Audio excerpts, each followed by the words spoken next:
Hello everyone. तो जैसा कि हम लोग देख रहे थे BCS 31 का जून 24 का सॉल्यूशन। तो आज हम लोग देखेंगे क्वेश्चन नंबर 2।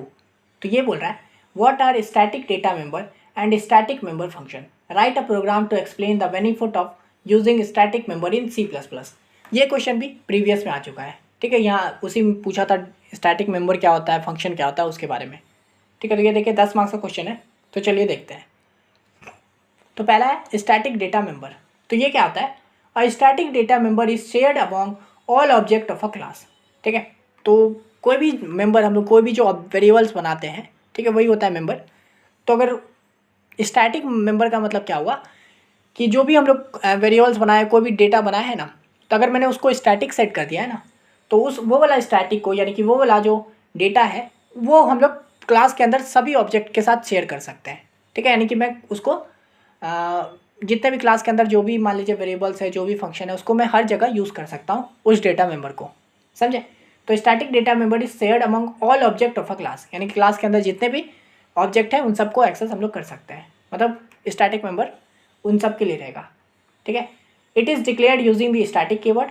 ठीक है, ये इसका यूज़ होता है स्टैटिक का यूज़ करते, मतलब जो भी आप डेटा बना रहे हो, मेंबर बना रहे हो, उसके अगर आप स्टैटिक लगा दोगे तो यानी कि वो बन गया स्टैटिक डेटा मेंबर।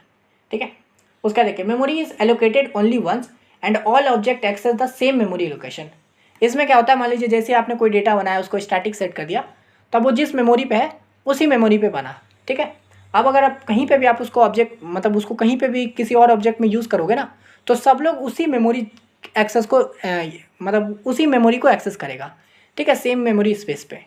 ठीक है, तो इसका मतलब ये नहीं है कि आप स्टैटिक वालों को एक जगह बना दियो और फिर आप यूज़ कर रहे हो तो वो दूसरा मेमोरी ले ले रहा है, वैसा नहीं। वो सब एक ही मेमोरी जगह को लेगा, मतलब एक तरह से जो बनाया हो आप उसी को यूज़ करेगा। ठीक है, उसका कोई कॉपी पेस्ट नहीं बनेगा। ठीक है, तो ये हो गया हम लोग का स्टैटिक डेटा मेंबर। और मेंबर फंक्शन क्या होता है? तो वो भी सेम ही होता है इसी की तरह। और static member function can access only static data members and other static member function. तो स्टैटिक मेंबर फंक्शन जो होता है, जैसा कि आपको पता है फंक्शन के अंदर क्या होता है, किसी तरह का काम होता है। तो नॉर्मल फंक्शन क्या होता है भाई, कोई भी वेरिएबल्स को ले सकता है अपने अंदर, कोई भी डेटा को ले सकता है और कोई भी काम कर सकता है। लेकिन मेंबर फंक्शन में क्या होगा, स्टैटिक मेंबर फंक्शन में पहली बात तो भाई वो एक्सेस सिर्फ एक्सेस करेगा स्टैटिक डेटा को। Can access only static data member, यानी कि जो जो डेटा जो है वो जो स्टैटिक है उसी को भाई ये फंक्शन अपना यूज़ कर सकता है, उसके अलावा नॉर्मल को नहीं यूज़ करेगा ये। और या फिर अदर स्टैटिक मेंबर फंक्शन, या फिर वो दूसरा फंक्शन को यूज़ कर सकता है, लेकिन उस फंक्शन को भी स्टैटिक होना पड़ेगा, तभी स्टैटिक मेंबर फंक्शन यूज़ करेगा उसको। ठीक है, it is also declared using static keyword. इसको भी स्टैटिक कीवर्ड से यूज़ किया जाता है, यानी कि जो भी फंक्शन बना रहे हो उसके अगर आगे अगर आप स्टैटिक लिख दोगे तो वो बनेगा स्टैटिक मेंबर फंक्शन। ठीक है, it can be called using the class name without creating an object of the class. इसको हम लोग डायरेक्ट क्लास नेम से भी मतलब इसको कॉल कर सकते हैं without creating an object of the class. ज़रूरी नहीं है कि हम लोग क्लास के अंदर कोई ऑब्जेक्ट बनाए तभी कॉल करें। अगर आपका नॉर्मल कोई क्लास है, उसके अंदर कुछ काम ज़्यादा किया भी नहीं है, ऑब्जेक्ट नहीं भी बनाए, तो भी आप डायरेक्ट क्लास के नाम से ही कॉल कर सकते हो इस फंक्शन को। ठीक है, देखिए इसका भी एग्जांपल है यहाँ पे। तो चलिए मैं इसको कॉपी कर लेता हूँ और आपको वहाँ समझाता हूँ। ठीक है, तो ये चलो मैंने कॉपी कर लिया, आपके सामने मैं कॉपी करके यहाँ पे पेस्ट करता हूँ ना, ताकि आपको सही रहे। फिर यहाँ पे देखिए hash include studio vars name, same चीज़ है भाई, मैं बार बार नहीं बोल रहा हूँ, ये तो लिखना ही है हेडर फाइल। उसका देखिए क्लास, मैं एक काउंटर नाम का एक क्लास बना रहा हूँ। ठीक है, अब ये काउंटर में पता है क्लास का नाम है, आप तो समझ गए होंगे। अगर आप लाइन से नहीं देखते आ रहे हो ना इस प्लेलिस्ट को, तो कृपया लाइन से देखते आइए। ठीक है, आप जैसे पहला वीडियो दूसरा वीडियो देखोगे ना, ये सब वीडियो आप खुद ब खुद समझ जाओगे, मेरे बोलने से पहले ही समझ जाओगे ये सब चीज़। तो यहाँ पे देखिए मैं क्या बनाया हूँ, एक क्लास बनाया हूँ। ठीक है, ये मेरा क्लास है, क्लास का नाम क्या है, काउंटर है। इसके अंदर देखिए मैंने वही प्राइवेट के अंदर एक काउंट नाम का वेरिएबल बनाया है। ठीक है, आप चाहो तो इसको प्राइवेट के बाहर भी बना सकते हो, यानी कि पब्लिक में ही, जैसे नॉर्मल पब्लिक के नीचे ये चीज़ लिखते। ठीक है, यहाँ पे प्राइवेट मतलब क्या कि भाई इसी क्लास के अंदर एक्सेस कर पाएंगे। ठीक है, तो मैंने प्राइवेट एक्सेस स्पेसिफायर के अंदर स्टैटिक इंट काउंट नाम का एक वेरिएबल बनाया है। ठीक है, यानी कि वही डेटा बनाया है। ठीक है, तो ये नॉर्मल अगर मैं डेटा बनाता तो कैसे लिखते हैं, इंट काउंट, इंट ए, इंट बी, इंट सी, इस तरह से। लेकिन इसी के आगे मैंने स्टैटिक लगा दिया है, स्टैटिक कीवर्ड का यूज़ कर दिया है, तो अब ये जो वेरिएबल है, यानी कि ये जो डेटा है, ये हम लोग का स्टैटिक डेटा मेंबर बन गया। ये आप लोग को पता है, कमेंट है ना। उसका देखिए पब्लिक के अंदर अब मैं काम कर रहा हूँ, तो पब्लिक के अंदर मैं क्या बनाया हूँ, एक कंस्ट्रक्टर बनाया हूँ। ठीक है, constructor increments the count when an object is created, यानी कि ये हम लोग एक कंस्ट्रक्टर बनाया हूँ। कंस्ट्रक्टर आप लोग को पता है क्या होता है, क्लास के एकदम सेम नाम के बराबर, मतलब सेम नाम ही होता है कंस्ट्रक्टर का भी। तो इसका काउंटर है, तो देखिए इसका भी काउंटर है, फंक्शन के रूप में दिखा रहा है। और ये क्या काम कर रहा है, इसे काउंट को प्लस प्लस कर दे रहा है, ठीक है। यानी कि ये जो काउंट नाम का वेरिएबल बना है, जब भी हम लोग इस काउंटर का कोई भी ऑब्जेक्ट बनाएंगे, मतलब ये क्लास का जितना भी ऑब्जेक्ट बनाएंगे, ऑब्जेक्ट मतलब क्या, ये क्लास है, ठीक है। अब इसको जो जो यूज़ करेगा, इसके जितने भी इसके अंदर जितने भी वेरिएबल्स बनेंगे, इसके जितने भी यूज़र्स बनेंगे, नॉर्मल जो यूज़र्स हो गया, ठीक है। मान लीजिए आपने कोई वेबसाइट बनाया है, ठीक है, तो आप उसका जितना भी यूज़ कर रहा है यूज़र जो है, वही हो गया काउंटर। मतलब ऑब्जेक्ट मतलब इस काउंटर नाम का जो क्लास को कौन यूज़ कर रहा है वो, ठीक है। तो जब भी हम लोग काउंटर में जितने भी ऑब्जेक्ट बनाएंगे, मतलब ऑब्जेक्ट 1 हो गया, 2 हो गया, 3 हो गया, ठीक है, यानी कि इस क्लास को जो जो यूज़ करेगा, जब जब हम लोग बनाएंगे तो ये कंस्ट्रक्टर हम लोग का कॉल होगा। जैसा कि मैंने बोला है, कोई भी क्लास को आप जैसी बनाते हो तो कंस्ट्रक्टर कॉल होता है। तो जैसे ही आपने कोई ऑब्जेक्ट बनाया इस क्लास का, तो कंस्ट्रक्टर कॉल होगा। तो फिर क्या करेगा, ये कंस्ट्रक्टर क्या कर रहा है, काउंट को प्लस प्लस कर दे रहा है, ठीक है। अब यहाँ पे हालांकि देखिए, यहाँ पे काउंट को मैंने सिर्फ इनिशियलाइज़ किया है, इसके अंदर कोई वैल्यू तो दिया ही नहीं है, ठीक है। तो यही तो खेला है ना आगे। यहाँ पे देखिए कंस्ट्रक्टर बना दिया हूँ। अब यहाँ पे एक मैं नॉर्मल कंस्ट्रक्टर तो बनाया हूँ और एक मेंबर फंक्शन भी बनाना है, तो मैं सबको एक ही एग्जांपल बताया हूँ। तो यहाँ पे देखिए इंट गेट काउंट नाम का मैंने एक फंक्शन बनाया है, ठीक है। ये मेरे फंक्शन का नाम है गेट काउंट, और इसी के आगे मैंने स्टैटिक लगा दिया है। तो ये क्या हो गया, हम लोग का स्टैटिक मेंबर फंक्शन बन गया है, ठीक है। तो ये गेट काउंट क्या कर रहा है, रिटर्न काउंट। इसका मतलब क्या, ये फंक्शन क्या कर रहा है, सिर्फ हम लोग का काउंट को रिटर्न करके दे रहा है, इसका कोई और काम नहीं है। तो यहाँ पे देखिए ये क्लास मैंने काउंटर बनाया है, इसके अंदर मैंने एक वेरिएबल बनाया है काउंट नाम का, ठीक है, जो कि स्टैटिक है। फिर एक कंस्ट्रक्टर है, जब भी वो क्या कर रहा है, काउंट को प्लस प्लस कर दे रहा है, यानी कि इस काउंटर के अंदर जब भी ये काउंटर कॉल होगा तब हम लोग का काउंट को प्लस कर देगा, ठीक है। और एक मैंने मेंबर फंक्शन भी बनाया है, स्टैटिक वाला ही बनाया है, और इसके अंदर क्या किया है, रिटर्न काउंट कर दिया है। अब देखिए ये जो रिटर्न काउंट कर रहा है, ये जो काउंट है, ये भी हम लोग का स्टैटिक है। तो मैंने बोला था ना, स्टैटिक मेंबर फंक्शन सिर्फ स्टैटिक के साथ ही बात करता है, ये नॉर्मल से बात नहीं करता है, ठीक है। तो यहाँ पे भी देखिए गेट काउंट जो है वो काउंट को ही रिटर्न करेगा, और काउंट जो है हम लोग का वो भी स्टैटिक है। तो ये हम लोग का सही फंक्शन है, ठीक है, मेंबर फंक्शन। तो ये देखिए हम लोगों ने एक क्लास बना दिया। अब यहाँ पे देखिए मैं क्या कर रहा हूँ, initialise static member data member outside the class. ये सब लिखने की ज़रूरत नहीं है आपको, ठीक है। तो यहाँ पे मैंने क्या किया है, एक जो डेटा मेंबर है ना वो बनाया हूँ आउटसाइड द क्लास। ये देखिए क्लास तो है भाई, है कि नहीं। अब यहाँ पे देखिए मैं क्या कर रहा हूँ, इंट काउंटर, ठीक है, double colon count is equal to 0। तो मैंने क्या बोला था, स्टैटिक डेटा मेंबर को अगर आप एक बार बना देते हो तो इसको हम लोग पूरे प्रोग्राम में यूज़ कर सकते हैं। और जब भी मैं इसको यूज़ करूँगा तो वो डायरेक्ट जो मेन जगह पे जो बनाया है, जिस मेमोरी पे ये बना है, उसी को एक्सेस करेगा। तो यहाँ पे देखिए जब इनिशियलाइज़ कर रहे हैं तो पहले हो गया इंट काउंटर, क्लास का नाम दे दिए जिसके अंदर हम लोग का भाई काउंट है, काउंटर, उसका डबल कॉलन, उसके बाद अपने डेटा का नाम, डेटा मेंबर का नाम यानी वेरिएबल का नाम, तो वो क्या है, काउंट है, इज इक्वल टू 0। यानी कि अब क्या हो जाएगा, जब मैंने ये किया तो डायरेक्ट यहाँ पे काउंट इज इक्वल टू 0 हो गया, ठीक है। यानी कि ये जो काउंट है ये जिस मेमोरी पे उस जगह पे अपना वैल्यू 0 स्टोर हो गया, ठीक है। जबकि ये क्लास के बाहर इनिशियलाइज़ किया है, लेकिन स्टैटिक मेमोरी का तो यही तो होता है ना भाई, जब भी आप बना दो उसको कहीं से भी कॉल करो तो वो डायरेक्ट उसी जगह एग्जैक्ट उसी को कॉल करेगा, उसी मेमोरी लोकेशन पे, ठीक है। तो यहाँ से हमने क्या किया, काउंट को 0 कर दिया, ठीक है। आप देखिए काउंट को यहाँ पे अपना जो काम होगा काउंट प्लस प्लस होगा, काउंट को रिटर्न करेगा, समझे। अब यहाँ पे देखिए मैंने क्या किया, इंट मेन में आया हूँ, ये काउंटर है मेरा, है ना, क्लास काउंटर, ठीक है। अब इसका मैंने ऑब्जेक्ट बनाया है C1 C2 C3 नाम का।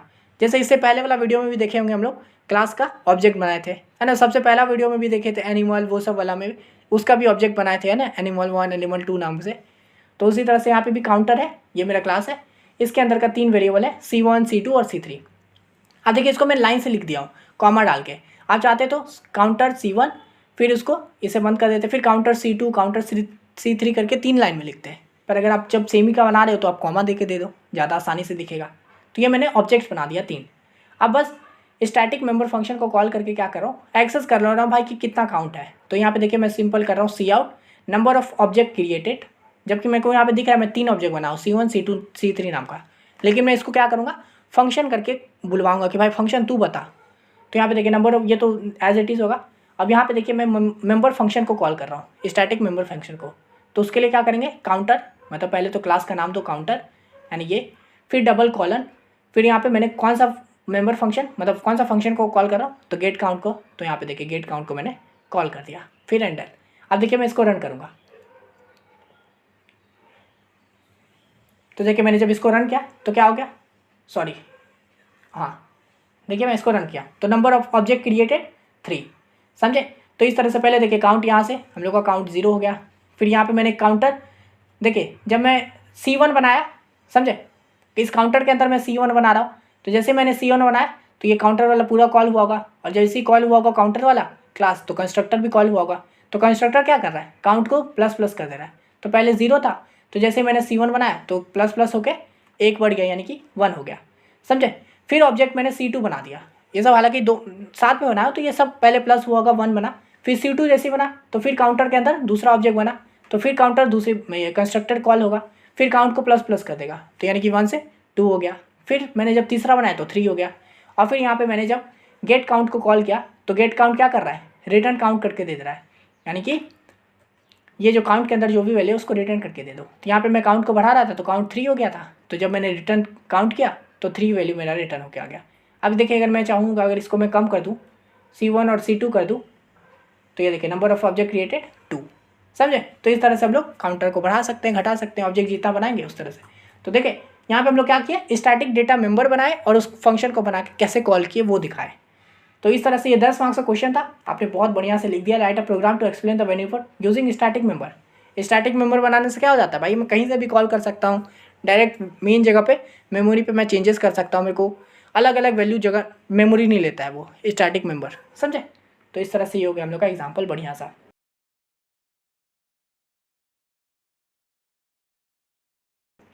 आप चलिए क्वेश्चन नंबर बी देख लेते हैं। तो यह differentiate between function overloading and function overriding explain with the help of C++ program. ये क्वेश्चन भी सेम प्रीवियस में आ चुका है और ये बहुत इंपॉर्टेंट भी है, बार बार आते रहता है। देखिए नॉर्मल पूछ लेता है भाई फंक्शन ओवरलोडिंग क्या होता है उसका एग्जाम्पल दो, या फिर कभी क्वेश्चन आ जाता है फंक्शन ओवरराइडिंग क्या होता है उसका एग्जाम्पल दो। यहाँ पे देखिए दोनों क्वेश्चन पूछा है, ओवरलोडिंग और ओवरराइडिंग।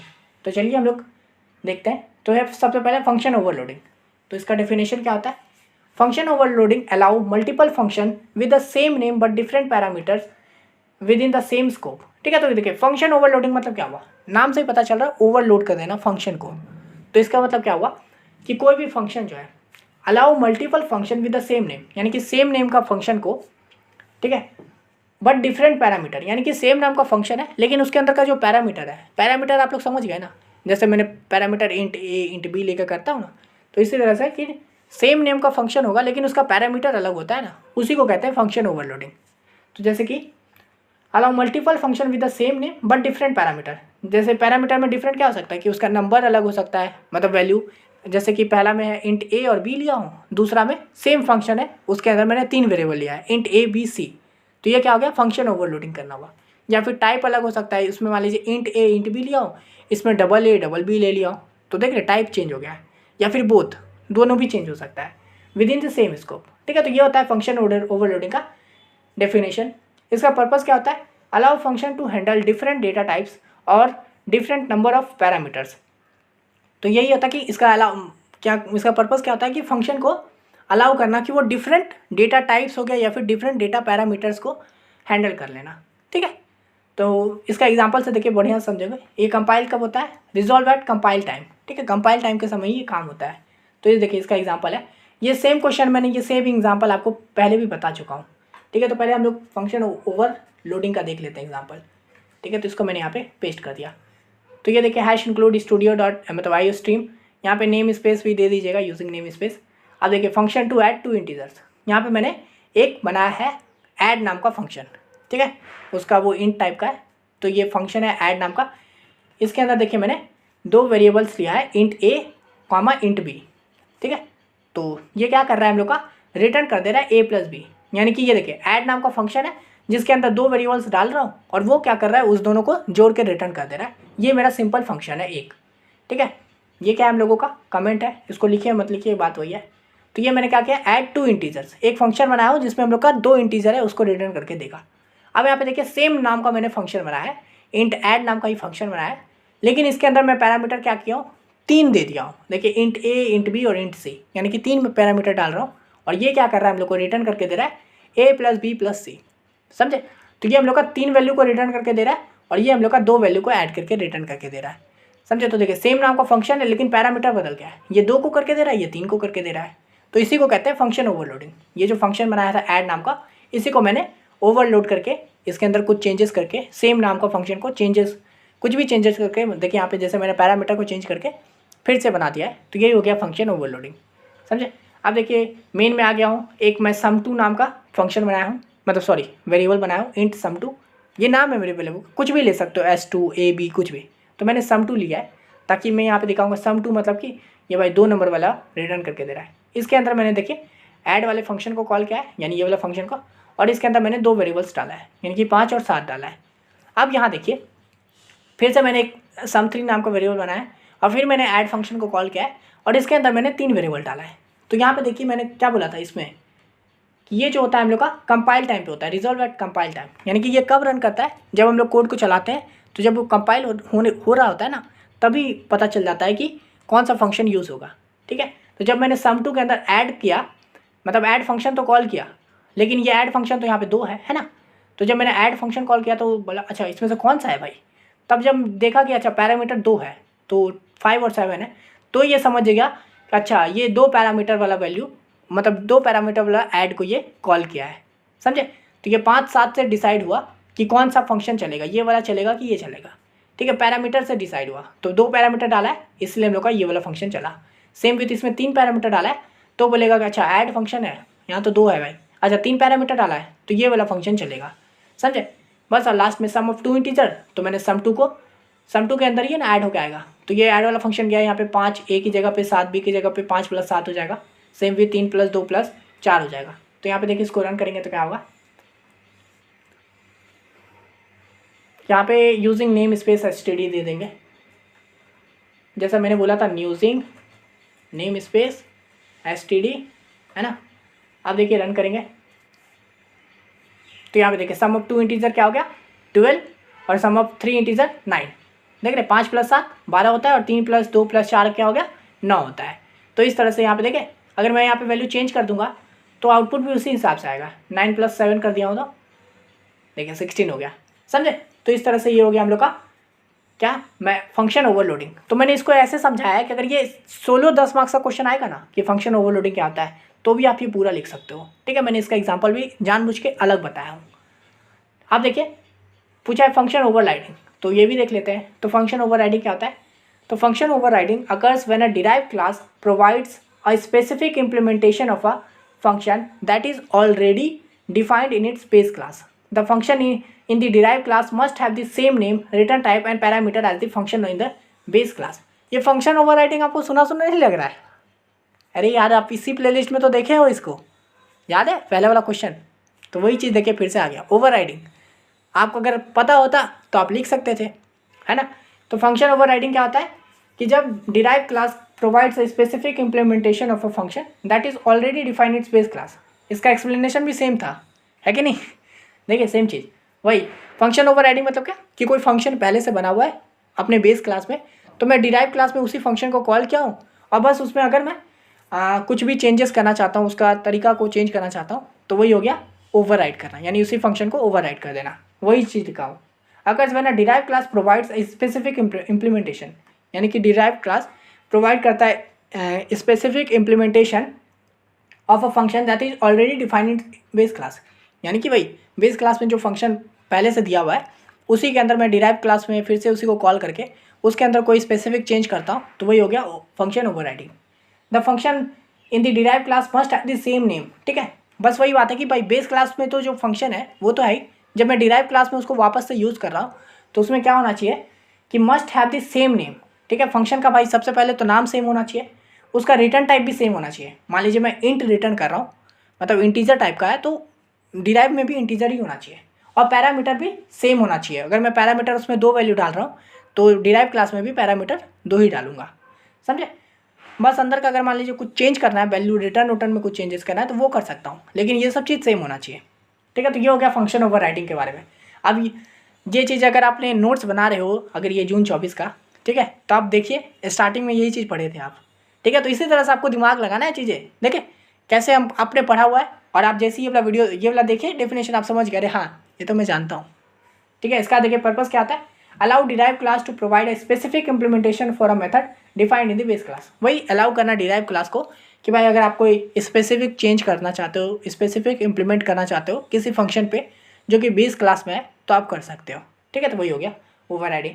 ये क्या होता है, रन टाइम के समय होता है, रिजॉल्व एट रन टाइम, यानी कि रन टाइम पॉलीमॉर्फिज्म, है ना। यही हम लोग पढ़े थे, रन टाइम पॉलीमॉर्फिज्म क्या होता है। उसी के अंदर हम लोग देखे थे ओवर राइडिंग के बारे में, मेथड ओवर राइडिंग, है ना। तो वही फंक्शन ओवर राइडिंग हो गया, मेथड ओवर, मैंने बोला था ना फंक्शन मेथड सब बात वही है, सेम ही चीज़ है, मेथड बोलो फंक्शन बोलो।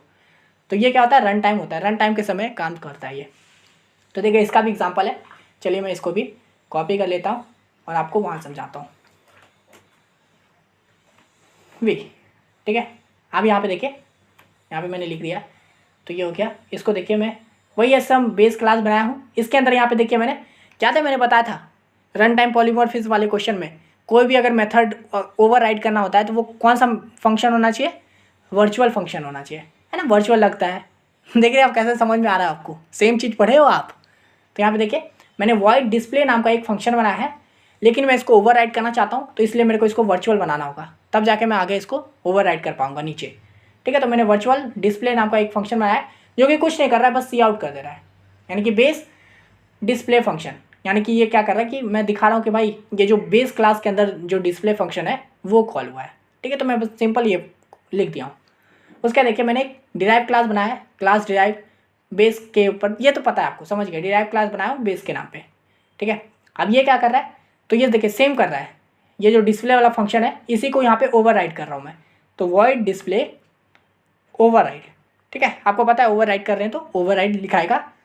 और ये क्या कर रहा है हम लोग का, सिंपल सी आउट करके दे रहा है डिराइव डिस्प्ले फंक्शन, ठीक है, यानी कि डिराइव के अंदर जो डिस्प्ले फंक्शन है वो कॉल हुआ है। तो मैंने बस सिंपल क्या किया है, देखिए पहली बात तो डिस्प्ले जो था, डिस्प्ले का नाम जो है वो भी मेरे डिराइव में सेम है, जैसा कि मैं बोला था कि नाम सेम होना चाहिए। ओवर राइड कर रहा हूँ, ओवर राइड कर रहा हूँ, इसके अंदर हालांकि कोई पैरामीटर डाल नहीं रहा हूँ, तो इसमें कोई पैरामीटर नहीं डाला हूँ, तो इसमें भी कोई पैरामीटर नहीं डाला हूँ, बस अंदर का काम जो है मैं वो बदल के आऊँ। इसमें क्या रहा है कि बेस क्लास का डिस्प्ले कर रहा हूँ और इसमें डिराइव का कर रहा हूँ, ठीक है। तो बस इतना चेंजेस किया हूँ मैं ये क्लास बेस और डिराइव क्लास में। अब बस यहाँ पे देखिए ये है मेरा पॉइंटर से कैसे मैं डिराइव कर रहा हूँ, ठीक है। तो सबसे पहले ये है मेरा बेस क्लास का नाम, ठीक है। अब जैसे मैं याद है कैसे ऑब्जेक्ट बनाता था, तो यहाँ पे देखिए मैं क्या किया हूँ, बेस बनाया हूँ, इसका ऑब्जेक्ट बनाया हूँ बी नाम का, लेकिन इसको नॉर्मल बी नहीं किया हूँ, इसको मैं क्या किया हूँ, स्टार बी कर दिया हूँ। स्टार बी का मतलब एक पॉइंटर बना दिया हूँ, बेस क्लास पॉइंटर, बी नाम का एक पॉइंटर है, ठीक है।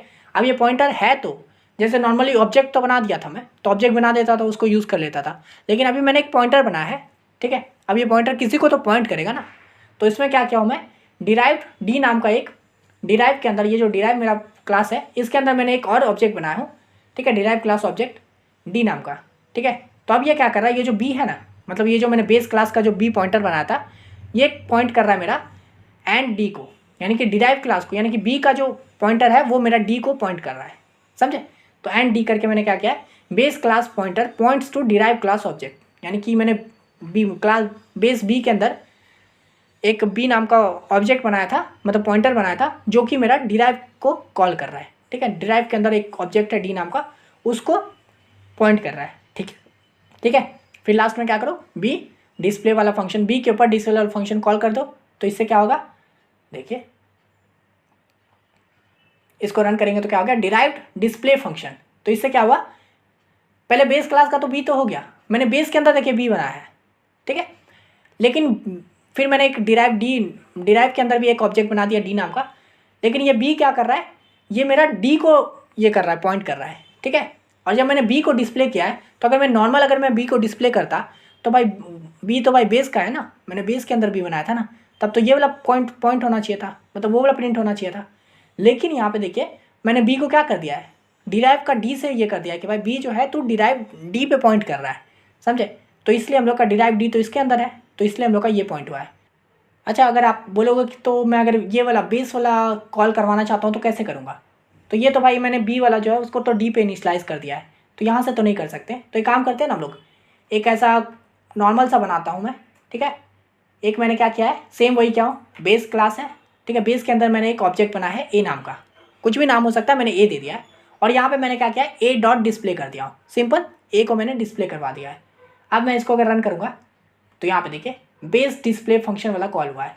सबसे पहले क्या हुआ, बेस वाला जो क्लास है उसके अंदर मैंने एक ऑब्जेक्ट बनाया ए नाम का, और उसमें क्या किया हूँ, ए डॉट डिस्प्ले कर दिया हूँ, यानी कि डिस्प्ले वाला फंक्शन कॉल कर दिया हूँ ए के अंदर, तो ये वाला फंक्शन कॉल हुआ और ये वाला प्रिंट हो गया।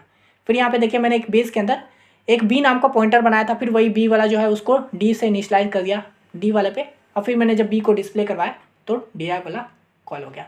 तो इस तरह से हम लोग का पूरा बेस क्लास और डिराइव वाला होता है। फंक्शन ओवरलोडिंग, फंक्शन ओवरराइडिंग आपने पूरा देख लिया, ठीक है। अगर आप कोई भी क्वेश्चन आएगा आपको इस दोनों में से बढ़िया से लिखोगे और फुल मार्क्स पाओगे। तो आशा करते हैं आपको ये वीडियो अच्छे से समझ में आ गया होगा, ठीक है। वीडियो पसंद आए तो लाइक कर दीजिए, और अगर आप इस चैनल पर न्यू हो तो सब्सक्राइब कर लीजिए। यहाँ पे आपको पूरा कंटेंट मिलेगा। अगर ये वाला PDF चाहिए तो आप ज़रूर देख लीजिएगा। और हाँ, आपसे एक छोटा सा रिक्वेस्ट है, इस वीडियो के डिस्क्रिप्शन के एकदम लास्ट में एक वीडियो है, 2 मिनट का वीडियो है, तो समय निकाल के कृपया उसको देख लीजिए। फिर उसके बाद आप नेक्स्ट वीडियो पे जाइएगा और आपसे जो बन पाता है उस वीडियो पे ज़रूर कीजिएगा, ठीक है। आपकी सहायता की बहुत ज़रूरत है मुझे, तो ज़रूर एक बार देख लीजिएगा, ठीक है। इस वीडियो के लिए इतना ही, मिलते हैं नेक्स्ट वीडियो में, तब तक के लिए धन्यवाद।